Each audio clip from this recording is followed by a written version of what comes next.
Hello my dear Modians, welcome to this social science class, and here we are going to start a new chapter, and now we are taking a chapter from economics. First chapter we have already done, the development part जो है वो हम कर चुके हैं. अब we are taking the next chapter, that is sectors of Indian economy. We are studying the sectors of Indian economy. In order to study any economy, it is very important to study the various sectors of economy. Economic activities basically, जो ये sectors हम पढ़ने वाले हैं, ये किस चीज़ के sectors हैं? जो भी economic activities आप अपने चारों तरफ देखते हो, उनको हम कुछ कैटेगराइज कर सकते हैं, जिससे कि you will be able to understand them easily. और बेसिकली जो उनका आउटपुट निकल के आता है, उसके बेसिस पर हम इनको 3 कैटेगरीज में डिवाइड करते हैं. ठीक है, तो ये जो डिवीज़न है that is also on various basis. बहुत सारी बेसिस पर there are sectors in economy. One is the on the basis of nature of activity, किस तरह से एक्टिविटी की जा रही है. अच्छा, एक चीज़ और कि इकोनॉमिक एक्टिविटी की हम बात कर रहे हैं. What is economic activity? Any activity that is performed to earn money is called economic activity. ठीक है, किसी भी कोई भी वो कार्य जिसको करने से हम पैसे अर्न कर पाते हैं, उसको इकोनॉमिक एक्टिविटी कहते हैं. ठीक है, तो on the basis of nature of activity there are 3 sectors of economy: primary sector, secondary sector and tertiary sector. There are 3 sectors. पहला प्राइमरी सेक्टर, दूसरा सेकेंडरी सेक्टर और तीसरा tertiary sector. Here we are seeing the classification only. इसको हम discuss अभी detail में as we move forward with the chapter will discuss them in detail. Second is on the basis of employment condition. Employment condition के basis पर इसको again 2 sectors में divide किया गया है: organised sector and unorganised sector. ठीक है, तो on the basis of nature of activity there are primary, secondary, tertiary. On the basis of employment condition these are organized sector and unorganized sector.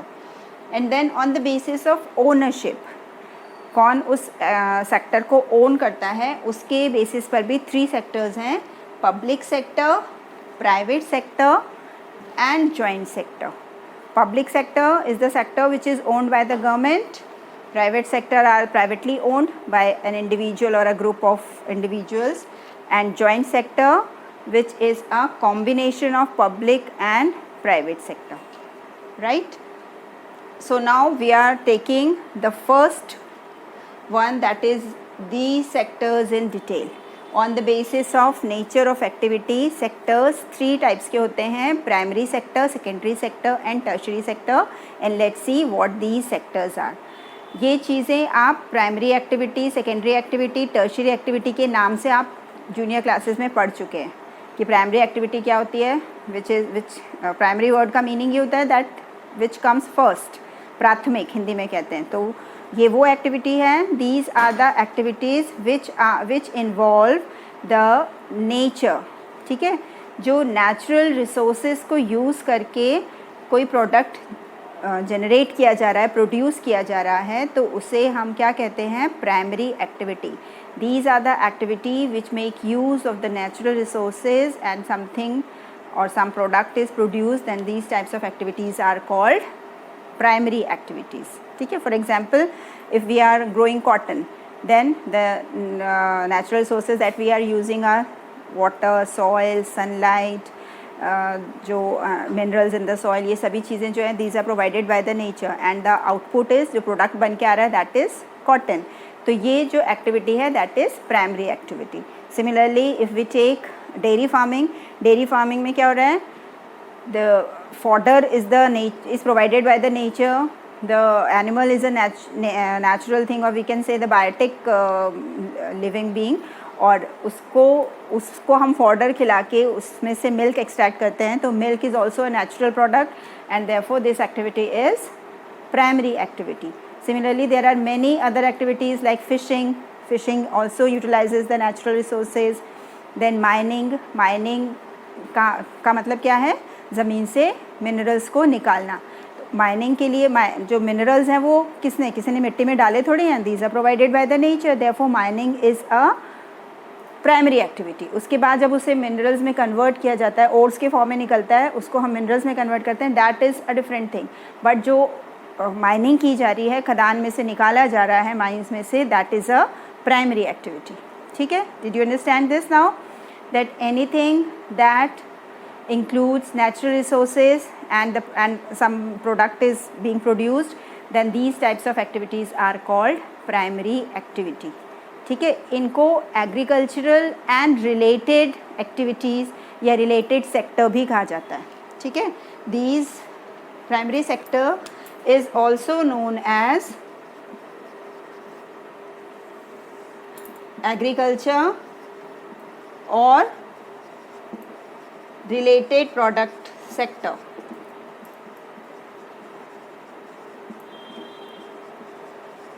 क्योंकि यहाँ पर जो चीज़ें हैं, जो एक्टिविटीज़ हैं, they are either related to agriculture और something related to that rural background. ठीक है, now we come to this secondary sector. Secondary sector क्या है? when something is produced from the primary sector and then that product is then after subsequent changes it is converted into another product. This after manufacturing, an important thing is that in secondary sector the process of manufacturing is involved. When a primary product is taken and it undergoes through a manufacturing process and is converted into another product, then this type of जो ये sector है जहाँ पर where these types of activities are performed, these are called, this is called secondary sector। आ रहा है समझ में? Sometimes what happen कि हम जो हमारे जो इंडस्ट्रीज है उसके लिए रॉ मटेरियल्स हम कहाँ से लेते हैं? We take the raw materials from the primary sector. Primary sector से रॉ मटेरियल लिया जाता है, लेकर उसमें कुछ प्रोसेसिंग करके उसको मैन्युफैक्चरिंग के थ्रू उसको किसी नए प्रोडक्ट में चेंज किया जाए जिसमें कि वैल्यू एडिशन हो। ठीक है, this is very important manufacturing के लिए। दिस इज़ वेरी इंपॉर्टेंट कि जो आपने रॉ मटेरियल लिया था और जो फाइनल प्रोडक्ट बन के आया है उसमें वैल्यू एडिशन होना चाहिए। ठीक है, वैल्यू एडिशन मतलब उसकी कीमत में कुछ बढ़ोतरी होनी चाहिए। ऐसा नहीं कि रॉ मटेरियल तो हमने बहुत महंगा ले लिया और हम प्रोसेसिंग करने के बाद जो चीज़ बना रहे हैं वो रॉ मटेरियल से कम है, then it will not be a feasible thing, not be a profitable business. तो इसलिए मैन्युफैक्चरिंग के लिए ये एक प्राइम कंडीशन होती है that there should be value addition in the product. तो वो कहाँ पर होता है? सेकेंडरी सेक्टर में। And here we are saying that some kind of processing और manufacturing is involve. This type of processing और manufacturing is done either at the factory और एट अ वर्कशॉप और at home also. Some things are produced even at home, तो उसको भी हम secondary sector में count करते हैं। Here the product comes from the primary sector and then it is converted into another value added product। ठीक है, for example अभी हमने कॉटन का एग्जाम्पल लिया। प्राइमरी सेक्टर में कॉटन ग्रो किया, कॉटन को ग्रो करने के बाद उसको यान में चेंज करना एंड देन यान को क्लॉथ में चेंज करना, this is done in the secondary sector. ठीक है, ये किसकी एक्टिविटी है? सेकेंडरी सेक्टर की एक्टिविटी है। यहाँ पे कॉटन फाइबर को पहले धागा बनाया जाएगा, धागे से उसको फिर कपड़े में कन्वर्ट किया जाएगा। सिमिलरली आपने वीट ले लिया प्राइमरी सेक्टर से और वीट में फिर ऑयल, शुगर्स एंड और नेसेसरी इंग्रेडिएंट्स ऐड करके if we have manufactured biscuits then this biscuit comes from the secondary sector. Biscuit क्या है? वो एक सेकेंडरी सेक्टर का प्रोडक्ट है क्योंकि यहाँ पर प्राइमरी प्रोडक्ट को लेकर मैन्युफैक्चरिंग करके एक अनदर प्रोडक्ट बनाया गया। ठीक है, ऐसे बहुत जो भी आप अपने चारों तरफ चीज़ें देखते हैं, they are manufactured in some or the other way and therefore these involve the secondary sector। Clear? Now we come to third one, that is tertiary sector। tertiary sector क्या है? The activities in this sector are not directly related to the production process, किसी production से related नहीं है, but they are essential services that supports the primary and secondary sector। ठीक है, primary और secondary sector को सपोर्ट करती है दिस टर्शरी सेक्टर। ठीक है, क्योंकि अभी हमने देखा कि कॉटन से जो है वो फाइबर जो है वो धागे में कन्वर्ट होगा, यान बनेगा, तो वो कॉटन जो है वो अपने आप तो चल के नहीं जाएगा धागा बनने के लिए, तो वी रिक्वायर सम और the other means of transport to carry that cotton fibre to the factory, to the spinning industry, जहाँ पर वो स्पिन होकर उसका सूत काता जाएगा, उसका धागा बनाया जाएगा। सिमिलरली देन वो स्पिनिंग इंडस्ट्री से वो धागा वहाँ पे बना के उसको बेकार तो नहीं पड़ा रहेगा, वो उसको लेकर जाना पड़ेगा to some other factory where cloth would be woven. ठीक है, तो यहाँ ये चीज़ें जो हैं दे रिक्वायर ट्रांसपोर्ट फैसिलिटीज़। तो ये ट्रांसपोर्ट जो सर्विस है वो क्या चीज़ है, that comes under tertiary sector. Clear? इसी तरह से बहुत सारी और सर्विसेज चाहिए होती हैं, like the businessman and the traders have to be in touch with each other, they have to contact each other many times, तो they require some communication services, they have to send letters और emails, और ये communication वाला system they require. Then if they require some credit or some money transfer, transaction of money from one place to another, ये चीज़ें from one account to another, ये इनको क्या ज़रूरत पड़ती है? For such services they require banking। तो ये ऐसी बहुत सारी चीज़ें हैं जो कि सर्विसेज जिनके बिना प्राइमरी और सेकेंडरी सेक्टर डेवलप नहीं कर सकते। Tertiary sector is very very essential for the development of primary sector and secondary sector. ठीक है, because it provides the services that are basic for these manufacturing processes and for the cultivation also। Clear? समझ में आ रहा है? अब ये चीज़ें हमने देख ली कि तीनों सेक्टर्स क्या होते हैं। तीनों सेक्टर्स एक दूसरे से, वन मोर थिंग, ये हमने बैंकिंग, ट्रांसपोर्ट और ये सब चीज़ें कम्युनिकेशन डिस्कस किया। इसके अलावा भी बहुत सारी ऐसी सर्विसेज हैं जो कि बहुत क्या बोलना चाहिए उसको, they are very very essential for our survival, हमारी सर्वाइवल के लिए बहुत ज़रूरी है। और जैसे जैसे सोसाइटी डेवलप हो रही है वैसे वैसे ये सर्विसेज का सिनेरियो भी चेंज होता जा रहा है। Like schools, hospitals, the doctors, teachers, nurses, and then जो हमें day to day services provide करते हैं like carpenters, plumbers, cobblers, auto drivers, these are all service providers. ठीक है, ये भी टर्शरी सेक्टर में काउंट होते हैं। लॉयर्स हो गए, सो ये भी किसी ना किसी तरह से सोसाइटी को सर्विसेज प्रोवाइड कर रहे हैं। Rather they are not directly related to any kind of production, वो किसी भी प्रोडक्शन प्रोसेस से रिलेटेड नहीं है, ना ही वो प्रोडक्शन में कोई डायरेक्ट हेल्प कर रहे हैं, but still they are a very very important part और very very important service providers for our society. So these all are included in क्या, these all are included in tertiary sector. अभी जैसे अभी अब lockdown चल रहा था तो आप देख रहे थे ना कि सब्ज़ी वगैरह की कितनी प्रॉब्लम हो रही थी। तो सर्विस अगर सब्ज़ी वाला गली में ना आए या आपके कॉलोनी में ना आए तो it will be very difficult for us to fulfil the demands of vegetables in our house. तो ये जो सब्ज़ी वाला है जो ठेला लेकर हमारे कॉलोनी में आ रहा है, हमारे मोहल्ले में आ रहा है, वो क्या है, वो एक सर्विस प्रोवाइडर है। ठीक है, you are taking his services to fulfil your needs. तो these are all service providers. ठीक है, और we can say they are all a part of tertiary sector. So I hope आपको तीनों चीज़ें अलग अलग समझ में आ गई होंगी, primary sector, secondary sector, tertiary sector. Primary sector में नेचुरल रिसोर्सेज का यूज़ करके प्रोडक्ट्स को प्रोड्यूस किया जा रहा है। सेकेंडरी सेक्टर में मैन्युफैक्चरिंग प्रोसेस इन्वॉल्व है। राइट, एक चीज़ और रह गई ना अभी, देखो सेकेंडरी सेक्टर को, because this secondary sector manufacturing, in this secondary sector manufacturing और change of product is done in some और द अदर इंडस्ट्री, किसी ना किसी, चाहे वो स्मॉल स्केल इंडस्ट्री हो, चाहे लार्ज स्केल इंडस्ट्री हो, चाहे कॉटेज इंडस्ट्री हो, किसी भी इंडस्ट्री में वो काम किया जा रहा है। तो फिर इसको हम इंडस्ट्रियल सेक्टर भी कहते हैं। ठीक है, क्योंकि इसमें इंडस्ट्रीज़ का एक बहुत मेजर रोल है, बिना इंडस्ट्रीज़ के मैन्युफैक्चरिंग नहीं हो रही है। और तीसरा जो टर्शरी सेक्टर है, क्योंकि ये सर्विसेज प्रोवाइड करता है तो इसे सर्विस सेक्टर भी कहा जाता है। इंडस्ट्रियल सेक्टर को कई लोग कई बुक्स में मैन्युफैक्चरिंग सेक्टर भी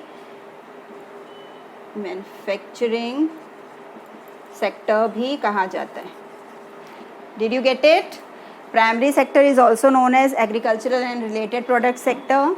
Secondary sector is also known as industrial sector or manufacturing sector, and tertiary sector is also known as service sector because it provides the services, and all three are very very essential for us. And we can also say that these three are also interdependent on each other. ठीक है, तीनों एक दूसरे पर interdependent हैं. Can you imagine one sector without the other? Primary sector है, primary sector produces products, जो उन्होंने प्रोडक्ट्स बनाए हैं, अगर उन्हें सेकेंडरी सेक्टर नहीं खरीदे या सेकेंडरी सेक्टर नहीं हो तो प्राइमरी सेक्टर जो अपनी चीज़ें बना रहा है उसका क्या यूज़, ठीक है। केवल जो डायरेक्टली कंज्यूम होने वाली चीज़ें हैं वो तो कंज्यूम हो जाएंगी। सपोज़ कॉटन उगाया है किसी फार्मर ने, तो कॉटन को कोई खाने की चीज़ तो है नहीं कि कोई खा लेगा उसको या वो यूज़ हो जाएगी, ऐसे कंज्यूमर उसे डायरेक्ट यूज़ कर सकता है। नो, उसको सेकेंडरी सेक्टर की रिक्वायरमेंट होगी to make it into cloth, ठीक है। सिमिलरली सेकेंडरी सेक्टर जो है that is also dependent on the primary sector as well as the tertiary sector. Primary sector भी टर्शरी सेक्टर पर डिपेंडेंट है, क्योंकि चीज़ों को मूव करने के लिए क्या चीज़ चाहिए, आपको टर्शरी सेक्टर चाहिए, आपको बहुत सारी सर्विसेज चाहिए जो कि आपको सेकेंडरी सेक्टर से कनेक्ट कर सके, ठीक है। सिमिलरली सेकेंडरी सेक्टर में रिक्वायरमेंट किस चीज़ की है, रॉ मटेरियल की। बिना रॉ मटेरियल के वो किस चीज़ की मैन्युफैक्चरिंग करेंगे। बिस्किट लगाने की फैक्ट्री है, पर किसान अगर वीट नहीं उगा रहा है या वीट उगा के वो नहीं सेकेंडरी सेक्टर को दे रहा है तो वो बिस्किट किस चीज़ का बनाएंगे, ठीक है। तो ये चीज़ें हैं that all the three are interdependent on each other. इसको इकोनॉमिक इंटरडिपेंडेंस भी कहते हैं। Now we are comparing the three sectors, और इसमें जो पहला पॉइंट है वो हमारा इकोनॉमिक इंटरडिपेंडेंस, यानी all the three are economically interdependent on each other, ठीक है। बिना एक के दूसरे की गाड़ी नहीं चल सकती। They require the support of each other. अगर इस पे क्वेश्चन आता है तो आप कोई भी एक एग्जाम्पल दे के उसको एक्सप्लेन कर सकते हैं। It can come in 3 marks question. 5 marks में तो नहीं आएगा because it is not a very lengthy answer. तो 3 मार्क्स के क्वेश्चन में अगर आता है तो एक एग्जाम्पल लेके आप उसको 3 पॉइंट्स में एक्सप्लेन कर सकते हैं, ठीक है। क्योंकि 3 सेक्टर्स हैं तो आप हर सेक्टर का एक एक पॉइंट बना के एक्सप्लेन कर सकते हैं। Clear? I want you all to prepare the questions as well as the answers, क्योंकि जब एग्ज़ाम के समय जब पढ़ते हैं तब आपको लगता है कि हाँ हम लिख लेंगे, but if you have not prepare the answers by writing in your notebook और anywhere where you write the notes, तो बहुत दिक्कत आएगी एग्ज़ाम के समय वो रिकैपिटुलेट करने में। उस समय पॉइंट्स को रिकलेक्ट करना और चीज़ों को उसी जो बोलना चाहिए कि कॉम्प्रिहेंसिव ढंग से आपको लिखना ये बहुत ज़रूरी है। और उसके लिए be prepared with your answers also. ऐसे मत सोचो कि ये क्वेश्चन आएगा तो हम लिख लेंगे। अगर आपको कोई क्वेश्चन मिलता है, जैसे मैंने आपको बताया रिफ्रेशर आपको बहुत हेल्प करेगा to study the different formats of questions that can come in your exams. तो फॉर्मेट अगर आपको क्वेश्चंस का मिल जाता है तो उसके आंसर्स प्रिपेयर करना it's very important. Okay, now अब हम ये जब कंपेयर कर रहे हैं तो एक बहुत इंपॉर्टेंट चीज़ आती है इसमें, ग्रॉस डोमेस्टिक प्रोडक्ट। क्योंकि ये जो 3 सेक्टर्स का जो आउटकम है that is the measurement of economy of a country. किसी भी कंट्री की इकोनॉमी, जैसे हम कहते हैं कि कोई कंट्री बहुत बड़ी इकोनॉमी है, Russia is a very big economy और America is a very big economy, India is rising in its economy, India is a progressive economy. तो ये कैसे हम कह पाते हैं, कैसे ये चीज़ें जज की जाती हैं, दिस इज़ कैसे ये जो तीनों सेक्टर्स का जो प्रोडक्शन है इसको एडअप करके ये एस्टिमेट लगाया जाता है कि कोई इकोनॉमी कितनी बड़ी है या कितनी छोटी है। ठीक है, अब हमने ये बोला कि ये तीनों सेक्टर्स के प्रोडक्शन को एडअप करते हैं फिर हम पता लगाते हैं। So you must be considering कि ये तो बहुत ही मुश्किल काम है कि तीनों सेक्टर्स में क्या क्या प्रोड्यूस हो रहा है, क्योंकि हमारा जो कंट्री है और इन एवरी कंट्री जो मैन्युफैक्चरिंग होती है वो बहुत ही डाइवर्स होती है। That means there are too many products that are being produced in the secondary sector. ठीक है, जैसे हम अपने आसपास ही देख लो, हमारे घर में एक छोटी सी सुई से लेकर और एक बड़ा सा व्हीकल तक ये सभी चीज़ें मैन्युफैक्चर हुई हैं। ठीक है, आपके घर में जो भी सामान है, अलमीराज हैं, फर्नीचर है, अप्लायंसेस हैं, जो भी आप किचन के यूटेंसिल्स हैं, they are all manufactured somewhere. तो ऐसे तो बहुत सारी डाइवर्सिटी ऑफ प्रोडक्ट्स हैं, तो किस किस की वैल्यू ऐड करते जाएंगे कैसे, ये तो बहुत ही मुश्किल काम है। Right, this is a very difficult task but it's very necessary to be performed, क्योंकि इसके बिना जीडीपी को कैलकुलेट करना is not possible. GDP is gross domestic product. ठीक है, अब ग्रॉस डोमेस्टिक प्रोडक्ट कैसे किया जाता है, हेयर द नंबर, अब यह आपके मन में आएगा कि जितनी भी चीज़ें बनी उन सब की कॉस्ट को एड अप करके किया जाता है। राइट उनको जितनी भी चीज़ें की बनी हैं उसमें उनका number is not counted, rather क्या काउंट किया जाता है, the value of the product is counted. क्यों? क्योंकि इसका रीज़न क्या है, because the products are very diverse in nature. ठीक है, सपोज़ एक नीडल फैक्ट्री है जहाँ पे सुइयाँ बन रही हैं, ठीक है, और एक व्हीकल फैक्ट्री है जहाँ पे सपोज़ वो होंडा की प्लेजर बन रही है।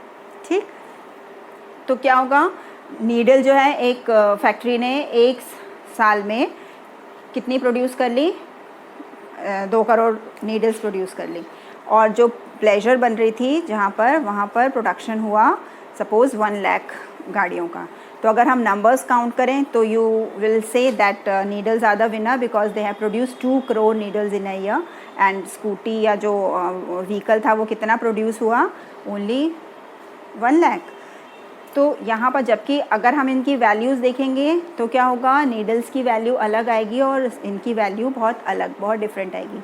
सो in the counting of gross domestic product, the numbers of the products are not counted, rather the value of the products counted. ठीक है, इज़ बीइंग काउंटेड। जैसे कि नीडल्स हैं, अगर 2 करोड़ नीडल्स उन्होंने मैन्युफैक्चर की हैं और उनकी वैल्यू है सपोज़ 3 करोड़, और यहाँ पे जो गाड़ियाँ प्रोड्यूस हुई हैं 1 लाख, उनकी वैल्यू है सपोज़ 4 करोड़। तो हु इज़ द विनर या हु इज़ कंट्रीब्यूटिंग मोर, यहाँ पे जीत हार की बात नहीं कर रहे हैं हम, मैंने ये वर्ड यूज़ कर लिया, I am sorry, will not use this word कि विनर कौन है।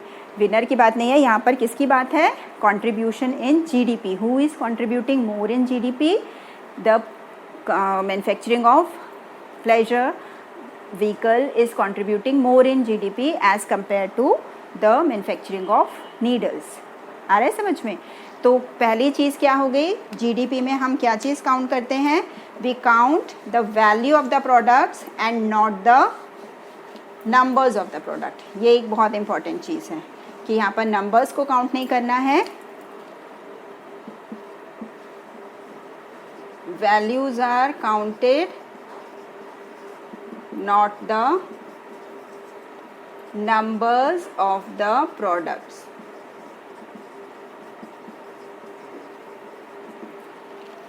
ठीक है, अब सेकेंड चीज़ आती है इसमें कि एक बहुत इम्पॉर्टेंट प्रिकॉशन लेना बहुत ज़रूरी है। यहाँ पे एक प्रिकॉशन लिया जाता है और वो प्रिकॉशन ये है that the value of intermediate goods are not counted, only the value of final goods and services are counted while calculating GDP. GDP calculate करते समय केवल फाइनल गुड्स एंड सर्विसेज की कैलकुलेशन की जाती है, किसकी नहीं की जाती, इंटरमीडिएट गुड्स की नहीं की जाती। इंटरमीडिएट गुड्स एंड सर्विसेज की को काउंट नहीं किया जाता।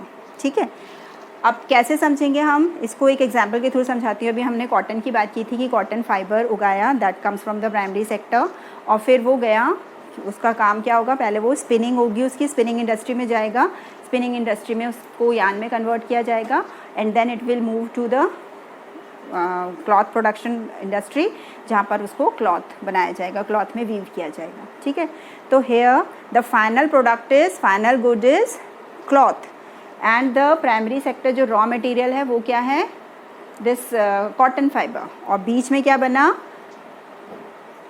Yarn. So in this cloth production intermediate goods क्या है, cotton fibre and the yarn that is produced in the spinning industry. यहाँ पर कैलकुलेशन किसकी की जाएगी, फाइनल गुड्स क्या है, दैट इज़ उसकी जो कॉस्ट है that would be included in what, that would be included in the GDP. आ रहा है समझ में? इंटरमीडिएट गुड्स क्या होते हैं, जो कि दोबारा से जिनकी प्रोसेसिंग होगी और वो फाइनली कुछ और बनेंगे, जबकि फाइनल गुड्स की डेफिनेशन अगर आपसे कोई पूछे तो आप क्या कहोगे, फाइनल गुड्स क्या है, final goods are the goods and services that are ready to be used by the consumer and which will not go for further processing. ठीक है, दोबारा उसकी कुछ प्रोसेसिंग नहीं होनी है, वो कंज्यूमर द्वारा यूज़ करने के लिए तैयार है। ऐसे प्रोडक्ट को हम फाइनल गुड्स या सर्विसेज कहते हैं। आ रहा है समझ में? तो उसको क्या कहेंगे, that they are the final goods and services are only counted in GDP. इसको हम एक एग्जांपल से समझते हैं। सपोज़ हम लेते हैं ये इसी तरह का एक एग्जांपल लेते हैं कि सपोज़ जैम का प्रोडक्शन हो रहा है, ठीक है, मिक्स फ्रूट जैम है, तो उसके लिए मिक्स फ्रूट्स लिए, suppose there are X Y Z 3 लोग हैं इकोनॉमी में, ठीक है। इस एक्स ने प्रोड्यूस किए फ्रूट्स और इसने ये फ्रूट्स दिए वाई को। वाई ने प्रोड्यूस किया जैम और जैम पहुंचा ये शॉपकीपर के पास, he is the service provider.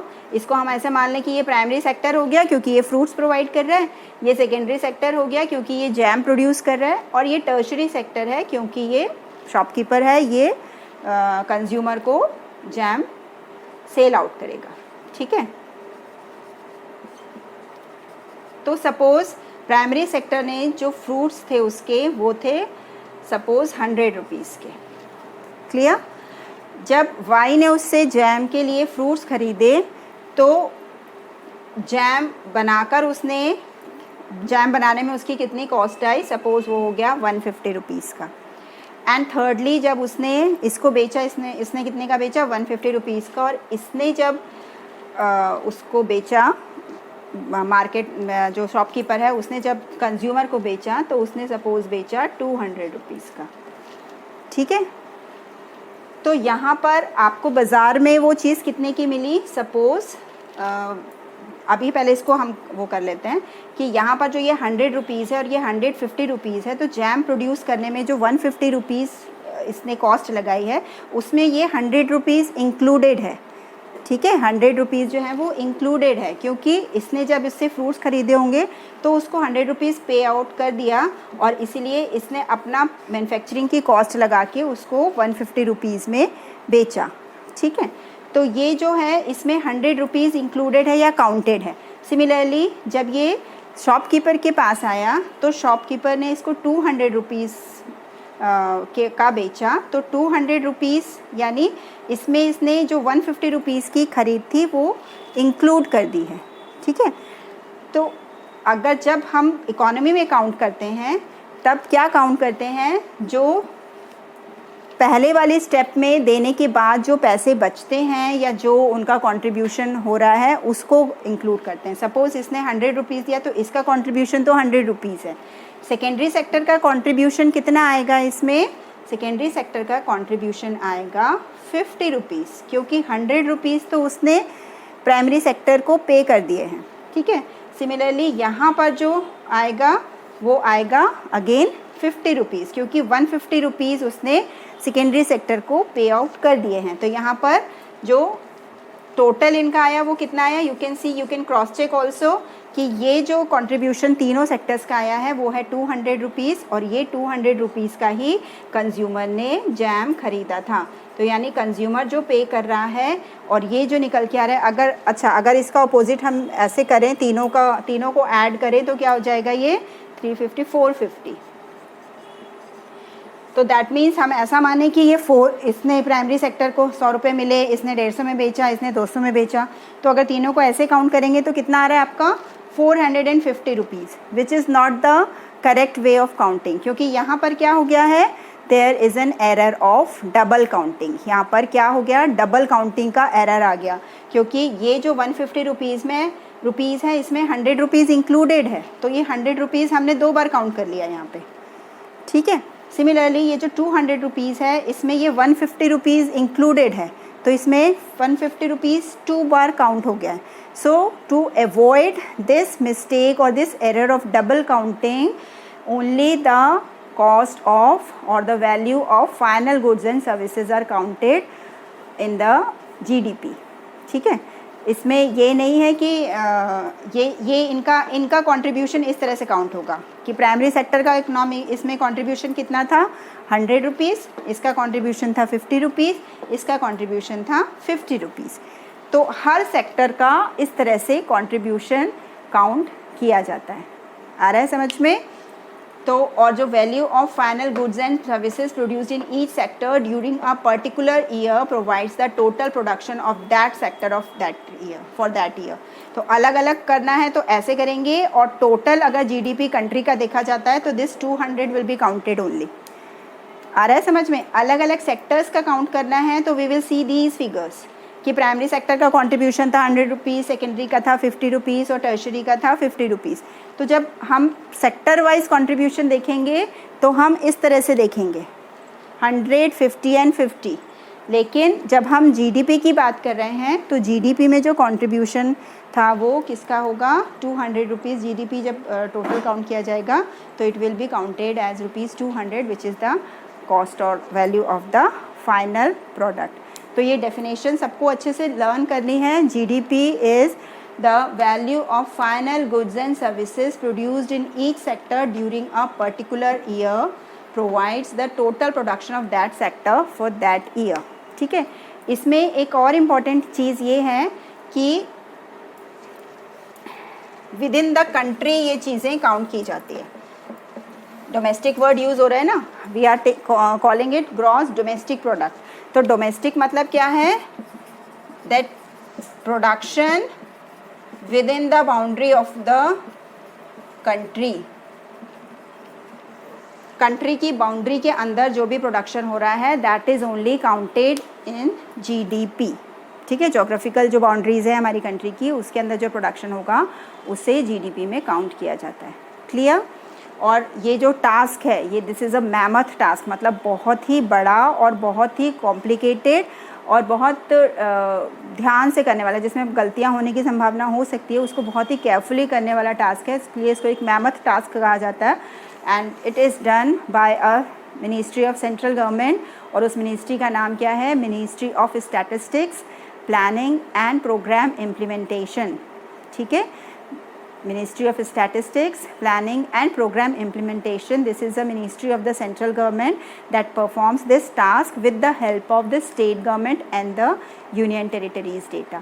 जो स्टेट गवर्नमेंट्स होती हैं, यूनियन टेरिटरीज़ हैं, वो सब अपना स्टेट का, अपनी यूनियन टेरिटरी का डेटा इस मिनिस्ट्री को प्रोवाइड करती हैं और फिर ये कंप्यूट करके जीडीपी को कैलकुलेट किया जाता है।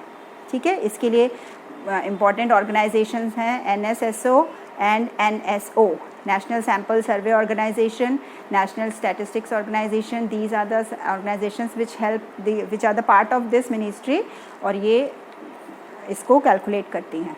ठीक है, जीडीपी को। सो आई होप आपको ये चीज़ें समझ में आ गई होंगी, the classification of this sectors of economy.